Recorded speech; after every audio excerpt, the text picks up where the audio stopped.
தமிழ்நாடு சமணப்பேரவை தலைவர் திருமிகு மாமா அவர்களை பேசுமாறு அன்பு. ஸ்ரீ லட்சுமிசேன பட்டாரக பட்டாச்சாரிய வரிய இளைய சுவாமிகளுக்கு நமோஸ்தி இச்சாமி சுவாமிஜி மற்றும் இங்கு குழுமை உள்ள அனைத்து பகீர்களுக்கும் எனது பணிவான வணக்கங்களை தெரிவித்துக் கொள்கின்றேன்.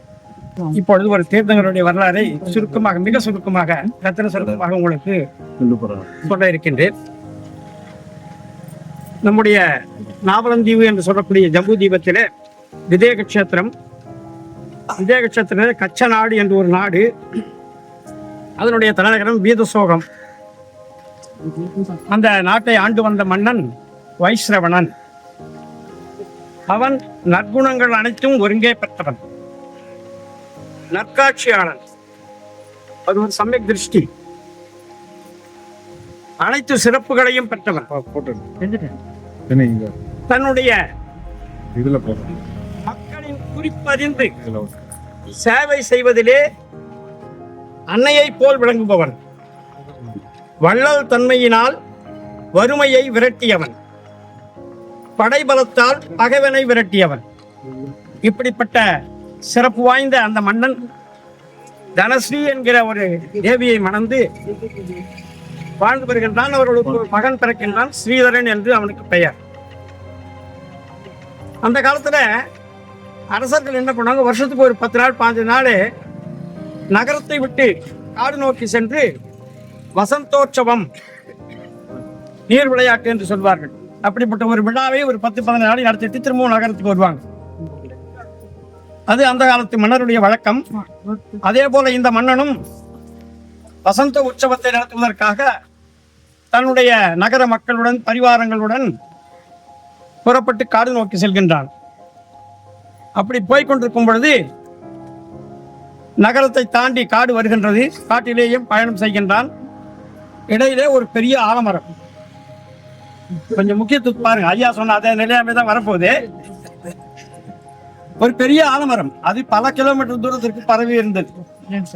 அந்த அடிமரமானது மலை போல் இருந்ததாம். அதனுடைய விழுதுகள் 8 திக்கும் பரவி இருந்தது. 8 திக்கிலையும் பரவி அது பூமியிலே தோன்றி அது அவ்வளவு பறந்து விரிந்து காணப்பட்டது. உயரமோ நட்சத்திரங்களை தொடுவது அளவுக்கு அது உயர்ந்து காணப்பட்டதான் அந்த மரம். அதனுடைய கிளைகள் வள்ளல் தன்மையுடையவனுடைய கைகளை போன்று இருந்ததா அந்த கிளைகள், அப்படி பறந்து விரிந்து இருந்தது. அப்படிப்பட்ட பசுமையான இலைகள், அந்த மரத்தில் இருக்கின்ற இலைகள் எல்லாம் பந்தலை போன்று அந்த அனைவருக்கும் நிழலை தருகின்றதாம். இதனுடைய சிறப்பை உணர்ந்த மன்னன் அந்த ஆலமரத்தை சுற்றி ஒரு பெரிய சுற்றுச்சுவரை அமைப்பதற்காக ஆணையிட்டார். அதன் பிறகு அதன் கிளைகளிலே செம்பொன்னான மாலைகளை எல்லாம் தொங்கவிட்டான். அந்த அடிமரத்திற்கு எழிலார்ந்த ஆடைகளை எல்லாம் அணிவித்து மகிழ்ந்தான். காவலர்களை நியமித்து இந்த மரத்திற்கு ஏதும் தீங்கு நேராமல் பார்த்துக் கொள்ளுங்கள் என்று ஆணையிட்டு சென்றான். தீங்கு நேராமல் பார்த்துக் கொள்ளுங்கள் என்று ஆணையிடும் போதே நாம் தெரிந்து கொள்ளலாம் அதுக்கு என்ன ஆகப்போகுதுன்னு. குறிப்பாக அது முன்னாடியே சொல்றாரு பாருங்க, எப்படி சொல்லிட்டு போறாங்க. பிறகு அந்த இன்னும் வனத்தை நோக்கி செல்கின்றார்கள். அங்கே உறையும் இடம் பார்த்து அங்கே தங்கி நீர் விளையாட்டெல்லாம், நீர்நிலைகளிலே நீர் விளையாடுகிறார்கள். நீராட்டு, வசந்த மலர்கள் தூவுகின்ற மரத்தினுடைய அடியிலே நின்று இளைப்பாறுகிறார்கள். சோலைகளிலே விளையாடுகிறார்கள். இப்படி சில நாட்கள் கழித்து நாடு திரும்பலாம் என்று முடிவு செய்து திரும்ப நாட்டை நோக்கி வருகின்றார்கள். வர்ற வழியில் கொஞ்ச தூரம் வரும்போதே மழை ஆரம்பித்து விட்டது. ஆக இடையிலேயே சில நாட்கள் தங்க வேண்டிய ஏற்பட்டது. அது முடிந்த பிறகு மீண்டும் நகரத்தை நோக்கி புறப்பட்டு வருகின்றான். வர்ற வழியில ஒரு ஆச்சரியம் மன்னனுக்கு. சுற்றுச்சுவர் தான் இருக்கிறது, மரத்தை காணவில்லை. ஆச்சரியப்பட்டார். அந்த காவலர்களை எல்லாம் அழைத்து என்ன காரணத்தினால் இங்கே இருந்து ஆலமரம் இல்லாமல் போய்விட்டது என்று கேட்கின்றார். அவன் சொல்கின்றான், காவலர்கள் சொல்கின்றார்கள், நேற்றுக்கு முன்தினம்தான் இந்த ஆலமரத்தின் மீது இடி விழுந்து இந்த மரம் தீப்பற்றி எரிந்து கண்ணிமைக்கும் நேரத்திலேயே அழிந்து சாம்பலாயிற்று என்று கூறுகிறார். பல 100 ஆண்டுகளாக வாழ்ந்து வந்த அந்த மரம் கண்ணிமைக்கும் நேரத்திலே அழிந்து போயிற்று. அப்பொழுதுதான் அரசன் நினைக்கின்றான், நிலையாமை சிந்தனை வருகிறது. உயிர்கள் இப்படித்தான் என்று அந்த நிலையாமை சிந்தனை இருக்கின்றார். பிறவிதோறும் தொடர்ந்து வருகின்ற அந்த நிலையை நீ எண்ணாமல் இருக்கின்றாயோ என்று தன் மனதை நோக்கி அவனை குறிப்பிடுகின்றான். இரு வினைகளால் வினைக்கட்டி ஏற்பட்டு 4 வகை கதிகளிலும் உழலுகின்றாயே, இதை நினைத்து பார்க்க மாட்டாயா என்று அவனுக்குள்ளே கேட்டுக்கொள்கின்றார். வினாக்களை அவனுக்குள்ளே கேட்டுக்கொள்ளுகிறார். மேலும் அடிக்கரும்பை பயன் கொள்ளாமல் நுனி கரும்பை பயன் கொள்வதால் என்ன பயன் என்று தனக்குள்ளே ஒரு கேள்வியை கேட்கின்றார். இப்படி எல்லாம் கேள்வி கேட்ட பிற்பாடு, சரி, இந்த வாழ்வு இப்படிப்பட்ட நிலையில் இதையெல்லாம் பிடித்து எப்போதும் துன்பம், ஆகவே இந்த துன்பத்திலிருந்து நாம் விடுபட வேண்டுமானால் தவத்தை மேற்கொள்ள வேண்டும் என்ற முடிவுக்கு வருகின்றான். அந்த முடிவுக்கு வந்த பிறகு தன்னுடைய மகனை அழைத்து, அப்பா, நான் இருந்தது போதும், இனி நீ இந்த நாட்டை ஆட்சி செய்ய வேண்டும். அமைச்சர்கள், அறிஞர்கள் இவருடைய கருத்துக்களை எல்லாம் நீ கேட்டுக்கொள்ள வேண்டும். குடிமக்களின் நலனில் கண்ணும் கருத்துமாய் இருக்க வேண்டும் என்பன போன்ற சில அறிவுரைகள் எல்லாம் தன்னுடைய மகனுக்கு வழங்கிவிட்டு ஆட்சியை ஒப்படைத்துவிட்டு காடு நோக்கி செல்கின்றார். அங்கே மலை, நாகமலை என்ற ஒரு மலை, அதிலே நாகமுனி என்ற ஒரு ஜெயின முனிவர் அங்கே தவம் செய்து வருகின்றார். அவரிடம் சென்று அறிவுரை கேட்கின்றார். அவர் சில அறிவுரைகள் எல்லாம் கூறுகின்றார். அந்த முனிவர் அறமுறைக்கின்றார். அங்க ஒரு உதாரணம், அழகான உதாரணம் சொல்றார். இருளாக இருக்கின்றது, விளக்கை ஏற்றி வைக்கிறோம். விளக்கை ஏற்றி வைத்தால் இருள் அகன்று விடுகிறது. அதுபோல நாம் தவத்தை மேற்கொண்டால் வினைகள் விலகிவிடும்.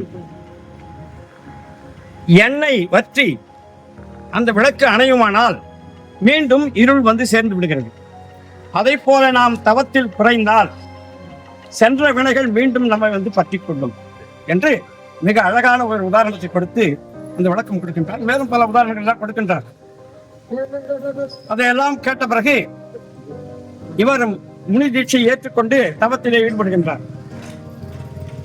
5 மகாபாரதங்கள், 5 சமிதிகள், 3 குப்திகள், 10 தர்மங்கள், 12 சிந்தனைகள், 22 பரிட்சக ஜெயங்கள், இப்படி பல்வகையான அந்த தவங்களை எல்லாம் ஏற்கின்றார். 16 பாவனைகளை நிற்கின்றார். அந்த 16 பாவனைகளை நிறுத்துவதன் காரணத்தினால் அவருக்கு தீர்த்தங்கர நாமகர்மம் கட்டுகிறது.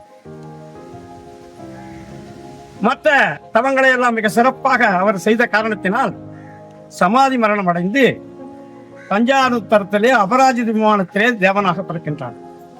33 கடற்காலம் தேவசுகத்தை அனுபவிக்கின்றார். அது அப்படி இருக்கிறது. இப்பொழுது பரத கஷேத்திரத்திலே வங்க நாடு, அதனுடைய தலைநகரம் மிதிலை. அந்த நாட்டை ஆண்டு வந்த மன்னன் கும்பராஜா. அவருடைய தேவியின் பெயர் பயாவதி. இவர்கள் இருவருக்கும் ஒரு மகன் பிறக்க இருக்கின்றார். அவர்கள் இல்லறம் சிறப்பாக நடத்தி வருகின்ற காலத்திலே ஜனமாதா 16 கனவுகளை காண்கின்றார்கள். அதன் பலனை கேட்க அரசர் ஒரு தீர்த்தங்கரர் உனது வயிற்றிலே பிறக்க இருக்கின்றார் என்கிற ஒரு நற்செய்தியை சொல்ல அனைவரும் மகிழ்கின்றார்கள். அந்த தீர்த்தங்கரர் ஜனமாதாவின் வயிற்றில் கருவில் வருவதற்கு முன் 6 மாதம், கருவில் இருக்கின்ற 9 மாதம், ஆக 15 மாதங்கள் குபேரன் என்ன செய்வான், ஒரு வேளைக்கு 3.5 கோடி பொன்மழை 3 வேளையும் அந்த நகரத்திலே பெய்யும். அப்படி செய்வது. அது கர்ப்பாவதாரண கல்யாணம் நடந்தது. மீண்டும் 9 மாதத்தில் ஜனபகவான் பிறக்கின்றார். ஜன்ம கல்யாணத்துக்கு வருகின்றார்கள். 4 வகை தேவர்களும் சென்று பார்க்கடல் அபிஷேகம் செய்து கொண்டு வந்து மாதாவிடம் கொடுத்துவிட்டு திரும்புகின்றார்கள். நன்கு வளர்ந்து வருகின்றார். வாலிப பருவம். திருமண ஏற்பாடுகள் செய்கிறார்கள் பெற்றோர்கள். அதற்காக ஒரு நகர ஊர்வலத்தை ஏற்பாடு செய்கிறார்கள். அதில் அவர் செல்கின்றார். அந்த நகர வீதி உலாவானது சென்று கொண்டிருக்கும் பொழுது அவருக்கு முற்பிறவி ஞாபகம் வருகின்றது. அந்த ஆலமரத்தினுடைய நினைவு வருகிறது, மற்ற எல்லாம் வருகிறது, தேவசோகம் வருகிறது, எல்லாம் வருகிறது. அப்போ முன்பிறவியில் இருந்த பிறவியும் போச்சு, ஆலமரமும் போச்சு, தேவசுகத்தை அனுபவித்த அந்த தேவ பிறவியும் போச்சு. அப்ப எல்லாமே போகிறது. அப்போ அவரும் நிலையாமை விழுகின்றார். ஆகவே அந்த சிந்தனைகள் எல்லாம் வந்ததனால திருமணத்துக்காக சென்ற திருவீதி உலா ஆன்ம சிந்தனைக்காக வந்த உலாவாக மாறிவிட்டது. அவ்வளவுதான். திருமணம் செய்து கொள்ளாமல் துறவுக்கு ஏற்பாடு செய்கின்றார்கள். அவர் தானே துறவை ஏற்கின்றார். அவருக்கு யாரும் குரு கிடையாது. அவரே தான் துறவை ஏற்றுக்கொள்வார். அப்படி துறவை ஏற்ற உடனேயே அவர் பிறக்கும் போது 3 ஞானத்தோட பிறப்பார். துறவு ஏற்ற உடனே 4வது ஞானம், மனப்பரிய ஞானம் அவருக்கு வந்து விடுகின்றது. 2 நாட்கள் கடுமையான தபம் செய்கின்றார். பிறகு ஆகாரத்துக்காக மக்களுக்கு எப்படி ஆகாரம் கொடுக்க வேண்டும் என்பதை நினைவுபடுத்துவதற்காக ஆகாரத்துக்காக வருகின்றார். அங்கே ஒரு அரசனுடைய வீட்டிலே ஆகாரத்தை எடுத்துக் கொடுக்கின்றார். அப்போது பஞ்சாச்சரியம் ஏற்படும். எப்பவுமே அந்த முனி தீட்சை ஏற்று முதல் ஆகாரத்துக்கு வரும்போது பஞ்சாச்சரியம் ஏற்படும். அந்த நிகழ்வுகள் நடக்கின்றன. பிறகு மீண்டும் அங்கே சென்று கடுமையான தவம் புரிகின்றார். கேவல ஞானம் உற்பத்தியாகின்றது. தேவர்கள் சமோசரணம் அமைக்கின்றார்கள். நாடு முழுவதும் அற உபதேசம் நடக்கின்றது. சில காலம் கழித்து அதையெல்லாம் விட்டுவிட்டு சமேத சிகிச்சையை நோக்கி சென்றார். அங்கே கடுமையான தபம், சுக்ல தியானத்திலே ஆழ்ந்தார். அவர் முக்தி அடைந்தார். அவர் வேறு யாரும் அல்ல, மல்லி தீர்த்தன்றார். வாய்ப்பு அளித்தமைக்கு நன்றி கூறி விடைபெறுகிறேன். நன்றி, வணக்கம்.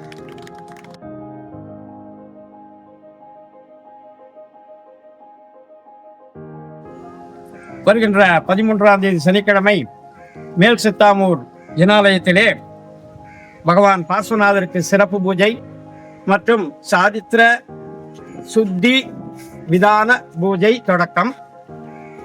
ஸ்ரீ லட்சுமிசேன பட்டாரக பட்டாச்சாரிய சுவாமி அவர்களின் 1234 உபவாசங்கள் கொண்ட சாரித்திர சுத்தி விரதம் அங்கு தொடங்க இருக்கின்றது. அந்த விழாவிற்கு அனைவரும் வந்து சிறப்பித்து வெகு புண்ணியம் பெறுமாறு தாழ்மையுடன் கேட்டுக்கொள்கின்றோம்.